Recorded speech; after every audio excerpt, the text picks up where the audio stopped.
जय गुरुदेव। आज का जो ज्ञान पत्र है वो ये है कि संघर्ष के बीच भी सहज रहो। तो ये जो ज्ञान पत्र है वो परम पूज्य गुरुदेव श्री श्री रविशंकर जी ने 16 अगस्त 1995 को रोतेरडम नेदरलैंड में दिया था। इस ज्ञान पत्र के द्वारा गुरुदेव कहते हैं कि संघर्ष संसार का स्वभाव है और विश्राम आत्मा का स्वभाव है। तो संघर्ष के बीच विश्राम को खोजो। जब तुम संसार के संघर्ष और क्रीड़ाओं से थक जाते हो ना, तो थोड़े समय के लिए आत्मा की विश्राम में आ जाओ। और जब तुम सभी सुख सुविधाओं से उबने लगो, तब फिर से संसार के क्रियाकलापों में भाग लो। यदि तुम गुरु के करीबी लोगों में से एक हो, तब तुम इन दोनों चीजों को बैलेंस करके चलोगे। ऐसे लोग जिन्हें शांति से प्रेम है, वो लड़ना नहीं चाहते। और कुछ ऐसे लोग जो लड़ना चाहते हैं, उन्हें शांति का पता ही नहीं है। जिसकी आवश्यकता है कि तुम भीतर से शांत रहो, फिर लड़ो। संघर्ष समाप्ति करने की चेष्टा उसको और बढ़ावा देती है। इसके बदले क्या करना चाहिए? इसके बदले आत्मा का सुख खोजते हुए संघर्षों का सामना करना चाहिए। कुछ याद आया कि भगवान श्री कृष्ण ने गीता में जो ज्ञान दिया है, उसका मूल मंत्र यही तो है। जब भगवान श्री कृष्ण अर्जुन को गीता का ज्ञान दे रहे थे, तब उन्होंने क्या कहा? तुम शांत रहो। और फिर बाद में क्या बोला? कि तुम युद्ध करो।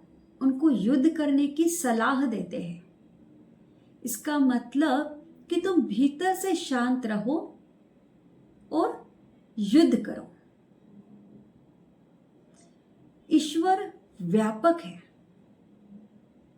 वो हर जगह है। अनंत काल से विरोधों का सामना ईश्वर करते आए हैं। अगर ये ईश्वर कर सकते हैं, तो तुम क्यों नहीं कर सकते? देखिए कि बहुत सरल तरीके से यहाँ समझाते हैं गुरुजी कि एक झगड़ा जब खत्म हो जाता है, तब दूसरा शुरू होता है। हमारी अगर एक इच्छा खत्म हो गई, तो दूसरी जन्म लेती है कि नहीं?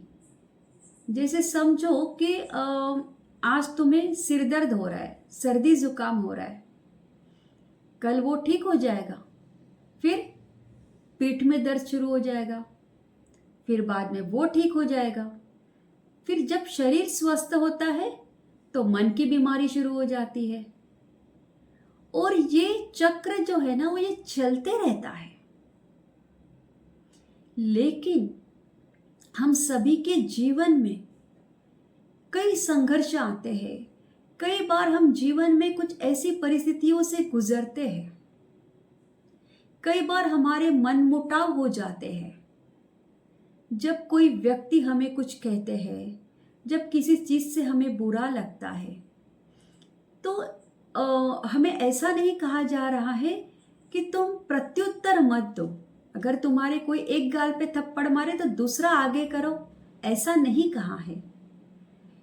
यहाँ पर समझने की बात यह है कि तुम्हें भीतर से शांत रहने की जरूरत है।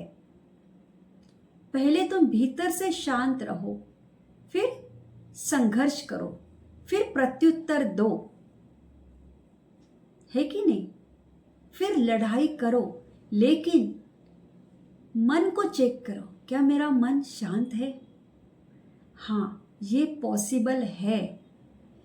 क्योंकि ये एक्सपीरियंस जो हम लोग रेगुलर साधना करते हैं और जो लोग सुदर्शन क्रिया रोज करते हैं, देखिए ऐसा कोई व्यक्ति ही नहीं है कि जिसके जीवन में कुछ परेशानियां नहीं आती है।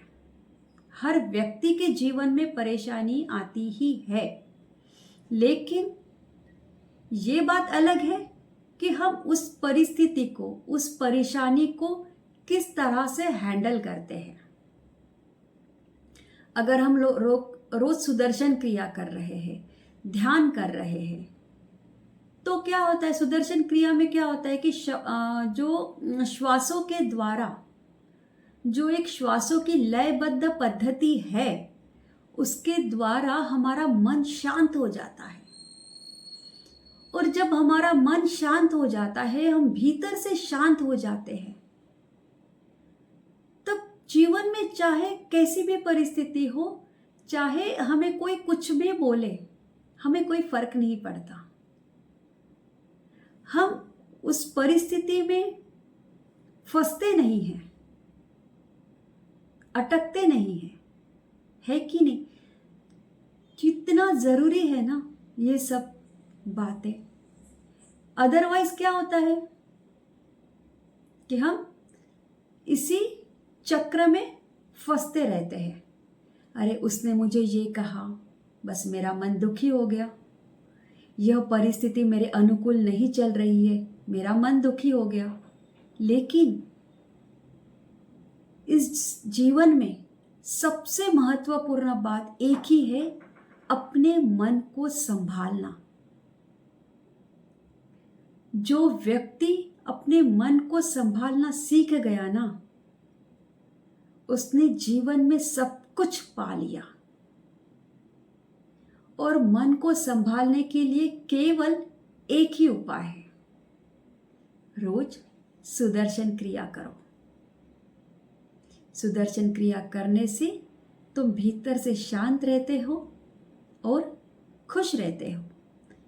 फिर भगवान श्री कृष्ण ने जो अर्जुन को ज्ञान दिया था ना कि पहले तुम शांत हो जाओ, फिर युद्ध करो।